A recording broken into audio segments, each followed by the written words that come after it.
I think it matters, in a sense, it matters politically in terms of the implications that this has for the relationship with the US. So it's something that, of course, the cardinals who voted for Leo the 14th definitely took into account. And this matters in the sense that, of course, having a US Pope, the first US Pope, matters insofar as it helps the current Pope now to build bridges, to use some of the keywords that Leo the 14th used in his first speech, towards North America, towards US Catholics. But also at the same time, it potentially could represent a challenge for Trump and J.D. Vance. The previous Pope, Bergoglio, Pope Francis, was quite outspoken against particularly the views and the policies on immigration on the part of the Trump administration. It was never hiding this position. It should not startle us that we would look to Pope Leo as a bridge builder. That's what the Latin word pontiff means. He's a bridge builder. Will he want to build bridges to Donald Trump? I suppose, but he would want to build bridges with the leader of every nation. So I don't think at all my brother cardinals would have thought of him as a counterweight to any one person. I don't know if that's ever been true in the history. Perhaps in 1978, perhaps the election of Carol Wojtyła as a counterweight to the communist hegemony would have been a little more apt. But I don't see anything like that now.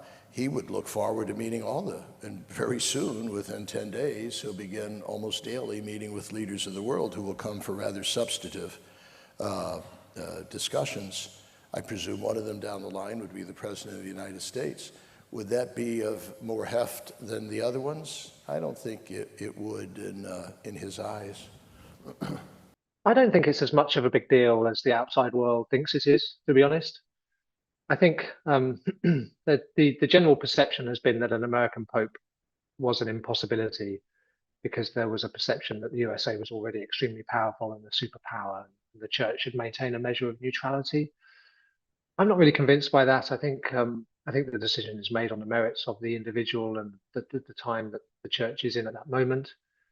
And I also don't think we can call Pope Leo the 14th an American in any straightforward sense. He's a naturalized citizen of Peru. Again, here, first of all, there's an issue of managing expectations. Of course, we're talking about an institution like the Catholic Church. Change can be very slow. It has to go through particular passages. But I can definitely see the concerns for maybe a less outspoken support in terms of the general public messaging with regard to women, especially with regard to LGBTQ plus rights.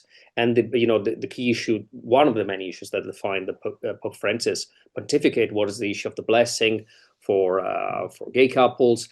And I think there is also where the limitation of Pope Francis was, in a sense that a lot was announced, but in practice, not much has been established in new norms, in new rituals. And I think this is part of the challenge that Leo the 14th has. I think the fact he's an unknown, I think, is very helpful. The fact he seems to have a clear record, if you like, in terms of Catholic culture wars is extremely helpful, because he's no longer seen as the property of a particular faction, and that's exactly how it should be for a pope. The pope should be the property of all factions. And he in many ways, he seems ideal because he's kept his head down and hasn't got stuck into all of the infighting that's gone on in recent years. So he doesn't bring any sort of baggage with him.